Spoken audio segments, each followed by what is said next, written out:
Pessoal, boa noite. Aqui é Ricardo em mais uma aula do projeto Tudo Mastigado. Então, essa noite nós estaremos revisando formas de propagação e trocas de calor. Bom, antes de mais nada, gostaria de fazer uma revisãozinha, assim a gente pode fazer nossas questões com tranquilidade. Vamos lá? Primeira coisa, quando nós falamos de troca de calor, nós temos várias formas de trocar esse calor. Vamos começar de um jeito mais simples. Por exemplo, quando eu tenho uma geladeira funcionando. Nas geladeiras, eu tenho congelador na parte de cima.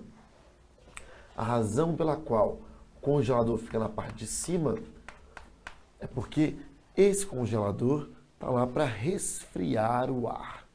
Na hora que o ar já resfriado desce pela geladeira, nós temos um movimento de troca de calor. Nós temos a seguinte situação. Bom, esse congelador aqui, ele pega e resfria o ar. O ar mais frio tem menor vibração entre as suas partículas. Resultado, se a temperatura é menor, o ar ocupa menos espaço. E aí, nesse caso, o volume ocupado por ele é menor. Bom, só que se o volume ocupado é menor, acaba que, olhando pela fórmula da densidade, sabemos que densidade é massa sobre volume. Então, aonde o volume é menor, a densidade é maior. Logo, temos o ar frio, no fim das contas, mais denso, então, maior densidade. Agora, quando nós comparamos esse ar frio com o ar quente, nós temos um ar diferente. O ar quente, nesse caso, tirando isso daqui,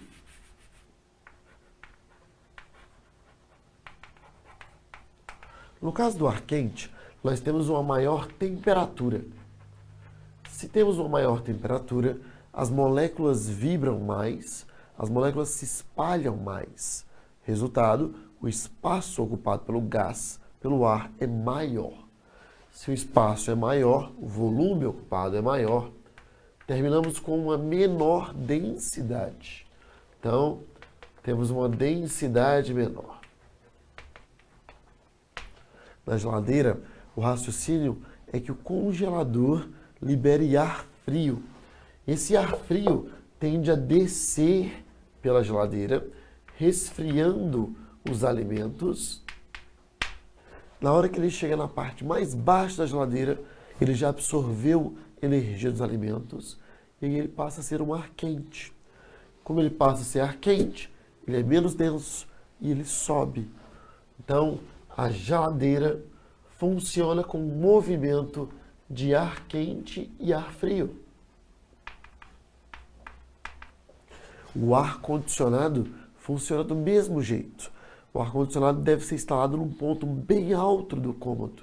Afinal de contas, a função do ar-condicionado é resfriar o ar. O ar frio, como é mais denso, desce, e o ar quente, como é menos denso, sobe. Bom, nesse caso, então, nós temos uma troca de calor através de fluidos. Nesse caso, o ar frio e o ar quente são dois fluidos. Resultado, temos uma troca de calor chamada de convecção.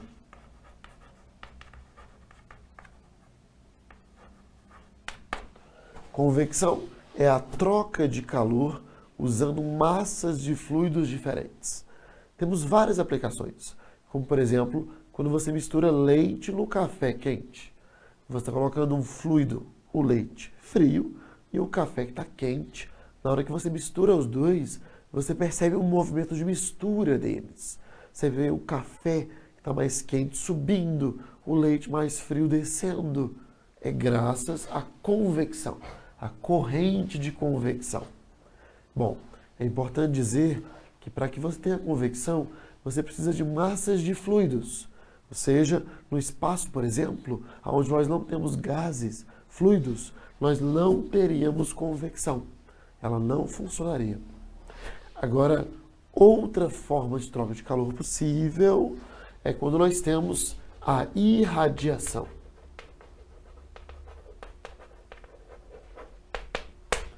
Na irradiação, a gente pensa que estamos falando de radiação, é um negócio perigoso, tem a ver com radioatividade, e não é nada disso. A irradiação é apenas um nome para troca de calor usando ondas eletromagnéticas. Bom, nós temos 7 tipos de ondas eletromagnéticas. Vamos lembrar quais são? Primeiro, temos as ondas de rádio, que fazem os celulares, os seus rádios, televisões funcionarem. Nós temos as ondas de micro-ondas, que são usadas em radares e alguns celulares. Nós temos as ondas de infravermelho, que é apenas um nome chique para a palavra calor. O infravermelho é o próprio calor. Nós temos a luz visível, que são as 7 cores do arco-íris. E aí, só lembrando a ordem das 7 cores do arco-íris, dos arco-íris. Bom, na ordem, vamos lá. Eu tenho vermelho, alaranjado, amarelo, verde, azul, anil e violeta. As 7 cores do arco-íris. Bom, depois nós temos o ultravioleta, que é o responsável pelo bronzeamento, que libera melanina na nossa pele. Toda vez que você se bronzeia, o ultravioleta entra na pele e provoca a liberação de melanina, escurecendo a nossa pele. Depois do ultravioleta, temos raio-x, que é usado para exames, e tem o raios gama, que é o que nós vemos em bombas atômicas. Raios gama, que é o que nós vemos em bombas atômicas e também é usado para purificação de alimentos. Quando você joga radiação gama, você mata bactérias. Então, por exemplo, carnes e pães são purificados usando radiação gama. Bom, essas são as 7 ondas eletromagnéticas. Todas elas são capazes de aquecer objetos, de trocar energia. Sempre que você usa uma dessas ondas para transportar energia, estamos trocando calor por irradiação. Então, no fim das contas, nós temos a irradiação do Sol, por exemplo, esquentando uma pessoa aqui na Terra. A onda vem do Sol e ilumina a pessoa, já que ela absorve e aí vai esquentando. A intensidade da luz que ele está absorvendo depende da potência da fonte, e aí o Sol, como qualquer outra estrela, vai ter a sua potência. Tem estrelas que têm mais potência, estrelas que têm menos potência, e isso também depende da área. Poxa, da área de espalhamento dessa radiação. Do Sol até a Terra, a distância é muito grande, de 1,5 milhão de quilômetros. Isso quer dizer que a distância é tão grande, que a radiação se espalha muito. E por isso nós não queimamos pela luz do Sol. Se nós ficássemos diante do Sol a 1 metro, 2 metros, nós seríamos queimados vivos imediatamente. Porque essa área seria tão pequena, a área de espalhamento da radiação, que a intensidade seria muito grande. Resultado, nós não teríamos nenhuma chance. Aqui na Terra, com uma distância muito grande, nós temos uma área gigantesca. Do Sol até aqui, a radiação já se espalhou muito. Resultado, a intensidade que nós percebemos é muito pequena. Bom, essa é a irradiação. Mas nós temos também a última forma de troca de calor, que é a condução. A condução é quando você troca calor usando materiais sólidos. Por exemplo, contato entre átomos. Para que haja condução, eu preciso ter contato.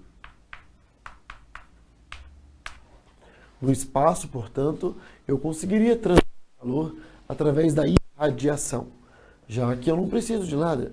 Eu preciso de um elétron vibrando no Sol, esse elétron emite ondas e essas ondas chegam até aqui.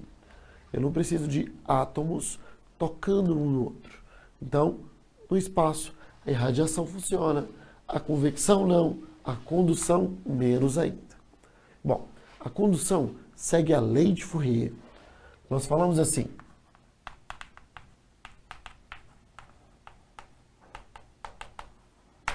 a lei de Fourier diz que a troca de calor entre dois corpos sólidos segue uma formulazinha. Se eu tenho, por exemplo, um bastãozinho aqui e eu esquento esse lado do bastão, aumentando sua temperatura, esse lado vai estar com a temperatura mais baixa. E aí, de acordo com Fourier, meu giz caiu. De acordo com Fourier, teremos um fluxo de calor da parte mais quente para a parte mais fria. Bom, o calor vai passar dentro desse bastão e a quantidade de calor que passa num determinado tempo é o que nós chamamos de fluxo de calor φ. Bom, esse é o fluxo de calor. Esse fluxo pode ser calculado através da expressão fluxo é a quantidade de calor que passa num determinado período de tempo. Mas não é só isso. Nós podemos medir fluxo de calor olhando outras variáveis que também influenciam no fluxo de calor. Por exemplo, nós temos K como sendo a condutividade do material que está conduzindo o calor. Vamos colocar isso aqui. K como sendo a condutividade. Quanto maior a condutividade, mais calor o corpo conduz. Por exemplo, se eu pego plástico e metal. O metal é um ótimo condutor de calor, tem uma alta condutividade. Agora, o plástico tem uma condutividade mais baixa. Isso quer dizer que se eu colocar a mão no metal, ele é um condutor tão bom, que ele vai retirar a energia da minha mão e vai repassar para outro corpo. Como eu vou sentir minha mão perdendo energia, vai parecer que ela está fria. E você vai falar, nossa, o metal é gelado. Na verdade é porque a sua mão perdeu energia, porque ele tem uma alta condutividade. Se eu coloco a mão no plástico, não é bem assim. O plástico tem uma condutividade muito baixa. Então, podemos escrever assim: a condutividade é alta para condutores e a condutividade é baixa para isolantes. E aí, no fim das contas, plástico não vai conduzir bem o calor. Dessa maneira, colocar a mão no plástico não muda a temperatura da sua mão. Então você não acha que o plástico está geladinho, porque a energia não saiu da sua mão. Bom, além da condutividade, depende da área de contato. É mais ou menos assim. Na nossa barrinha, quanto maior for a área de secção transversal, esta área aqui, mais calor vai passar por dentro da barrinha. Resultado, nós temos mais fluxo de calor. E aí, no fim das contas, vai passar mais calor, vai facilitar o fluxo de calor, quanto maior for a área. Bom, não só a área, mas isso depende da diferença de temperatura. A diferença entre a temperatura quente e fria. Nós temos a temperatura quente menos a temperatura fria. Não é variação de temperatura, porque você pode pensar que é temperatura final menos temperatura inicial. E não é bem assim, porque a final é essa fria, a inicial é essa quente. Você ia subtrair e encontrar um fluxo negativo. E não é nada disso. É a temperatura mais quente menos temperatura mais fria. Tudo isso dividido pelo comprimento da barra. Bom, estamos chegando ao finalzinho. O comprimento da barra é o tamanho dessa barrinha aqui. E quanto maior for o comprimento, mais difícil vai ser do calor chegar do outro lado, já que nós temos vários átomos para vibrar, alguns deles absorverão essa energia e não repassarão, alguns deles apenas vibrarão, sairão do lugar. Bom, quanto maior o comprimento da barra, menor será a quantidade de calor que passa de um ponto para outro.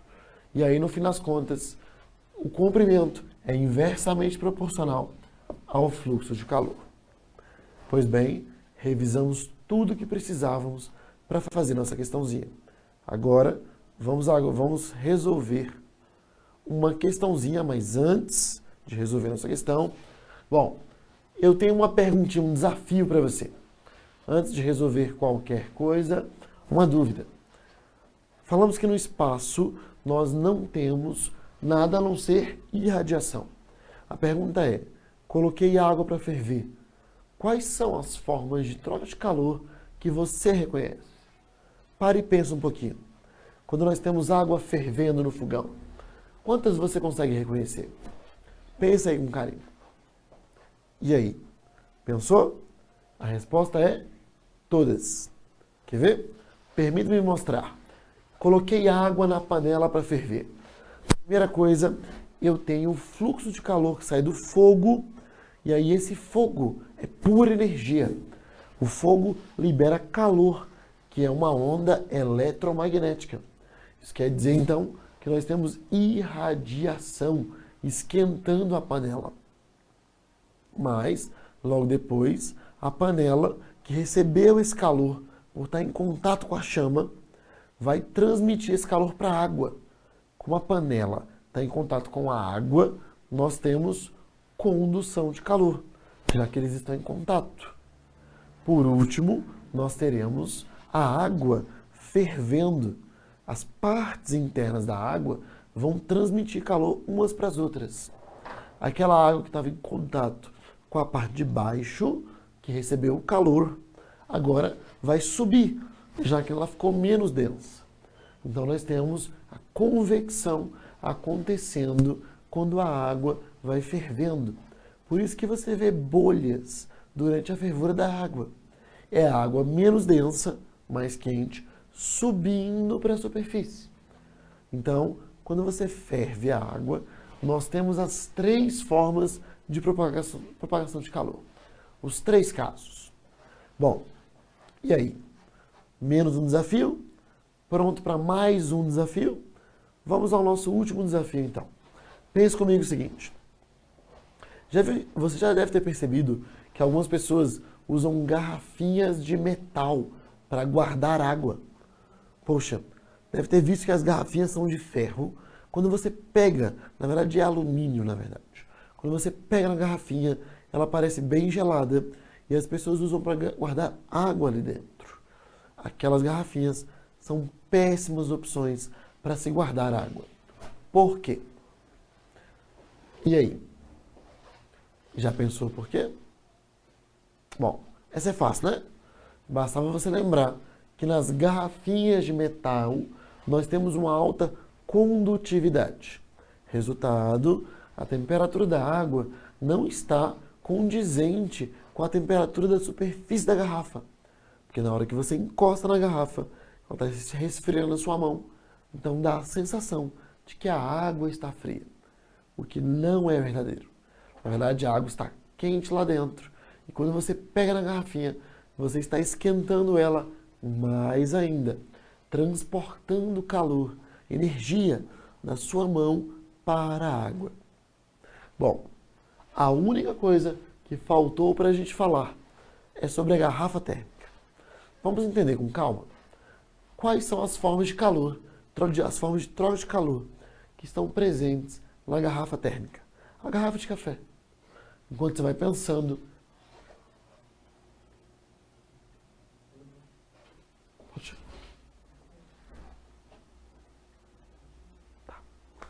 então, enquanto você vai pensando nas formas de troca de calor da garrafa, eu vou apagar a convecção. E aí nós vamos pensar juntos como é que uma garrafa térmica funciona para trocas de calor. Vamos lá?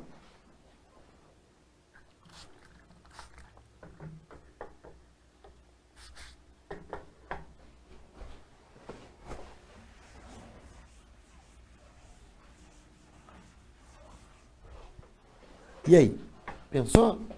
Vamos lá? Vamos na garrafa térmica então, para entender como é que ela troca calor com o meio. São 3 maneiras. Primeiro, a garrafa térmica, ela guarda o café da seguinte maneira. Existem garrafas baratas, existem garrafas caras. Vamos pensar numa garrafa bem cara. Uma garrafa muito boa. E aí, explicando essa garrafa, vocês vão perceber que alguns copos de água também seguem esse mesmo padrão. Se liga, olha só. Primeiro, esse daqui é o recipiente interno aonde vai o café. Perceba que ele não está em contato com a superfície externa da garrafa.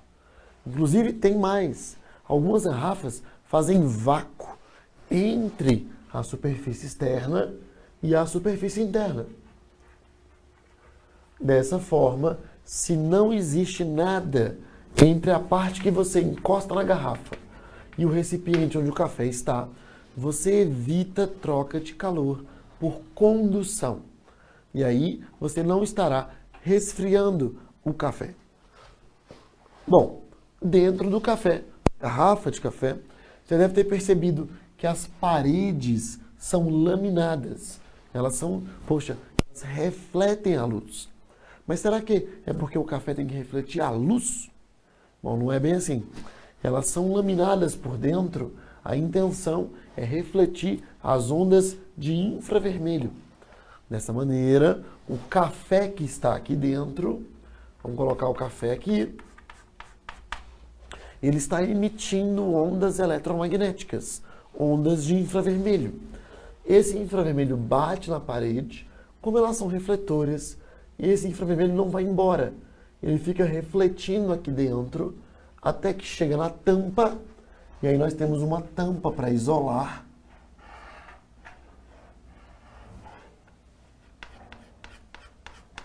Essa tampa evita que os infravermelhos fujam também.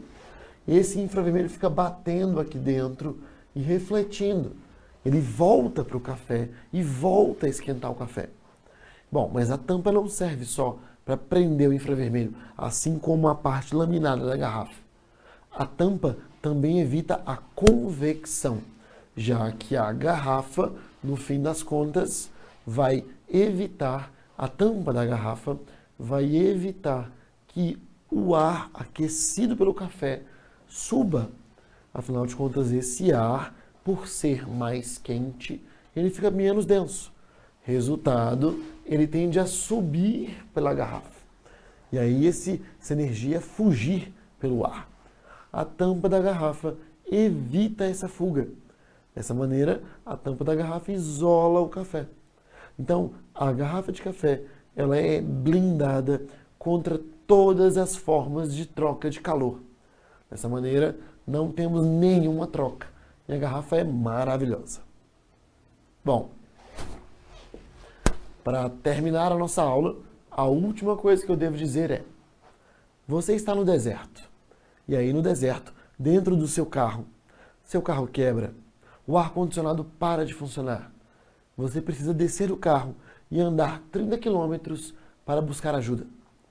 Bom, nesse caso, você tem 3 opções.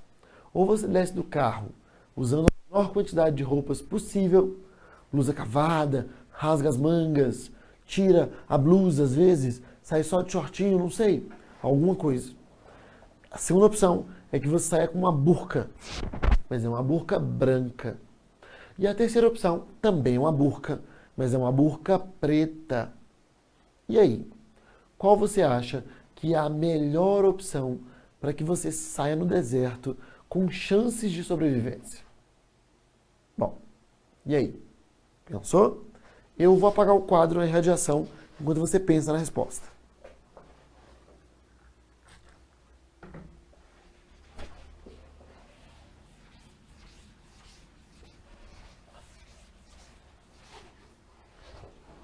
Pois bem, e aí? Já descobriu? Bom, primeira coisa seria suicídio sair sem roupas, ou com uma quantidade mínima de roupas. Sua pele seria exposta à luz do sol, e através da irradiação você seria aquecido. E aí, resultado, nós teríamos você queimando literalmente. E aí, nós teríamos a segunda opção, que é a burca branca. E a burca branca seria uma opção ruim também. A melhor opção seria a burca preta. Mas por quê? Eu não sei. Não vou responder, vou deixar você na dúvida. Agora nós vamos para uma questãozinha. Eu deixo para você pensar. Por que a burca preta? Quem sabe? Se você não achar a resposta, manda mensagem para mim no Instagram, @rickquantizado. Pois bem, questãozinha. Na nossa questão, ele diz que para resfriar um líquido é comum colocar a vasilha que ele contém dentro de um recipiente com gelo, conforme a figura. Para que o resfriamento seja mais rápido, é conveniente que a vasilha seja metálica, em vez de ser de vidro, porque o metal apresenta, em relação ao vidro, um maior valor de nem precisamos sair daqui. Vamos analisar as opções, já que revisamos todo o conteúdo. Letra A, condutividade térmica. Essa opção está maravilhosa. Realmente metais têm maior condutividade, logo eles vão literalmente facilitar as trocas de calor. Então, se o seu objetivo é resfriar um líquido, você tem que retirar a energia dele. O calor é uma maravilhosa opção, ou o metal é uma maravilhosa opção, para que o calor, a energia saia desse corpo. Letra B, calor específico. Pessoal, o calor específico diz quanto que a temperatura varia, quanto de calor você precisa para variar a temperatura. Nada tem a ver com fluxo de calor. Não pode ser a resposta. A mesma coisa acontece com coeficiente de dilatação, energia interna e calor latente. A única opção correta é a letra A. Logo, o metal tem uma maior condutividade, por isso é a melhor opção para resfriar o líquido. Questão fácil, hein? Vamos a mais uma? Pois bem, nossa última questãozinha da aula é uma panela com água está sendo aquecida no fogão. O calor das chamas se transmite através da parede do fundo da panela para a água que está em contato com essa parede e daí para o restante da água. Na ordem da descrição, o calor se transmitiu predominantemente por... Bom, pois é, nesse caso então, nós temos a situação seguinte. Já que o fogo está em contato com a panela, nós temos a troca por condução. Logo depois, essa água que recebeu o calor, recebeu energia, ela vai ficar menos densa, já que as moléculas estarão vibrando mais, e aí vai subir. A parte fria desce, a parte fria e quente sobe. Resultado, teremos uma corrente de convecção. Logo, a letra D é a nossa resposta. Teremos troca de calor por condução e convecção nesse caso. Bom, só para terminar nossa aula, eu deixo aí uma dica para você. Volto na câmera. Eu perguntei qual era a melhor burca. Poxa, pensa na corrente de convecção. A burca branca não é uma boa opção. Se você pensou, mas Ricardo, o branco absorve menos calor que o preto. Vou sentir menos calor. Falso. Na burca preta, você sentirá mais frescor que na burca branca. Pense com calma. E aí, quem sabe numa próxima aula nós podemos responder isso. Por hoje, finalizamos a nossa aula em mais uma aulinha do projeto Tudo Mastigado. Qualquer dúvida, estou na internet, volto para uma aulinha daqui a pouco. Tchau, tchau.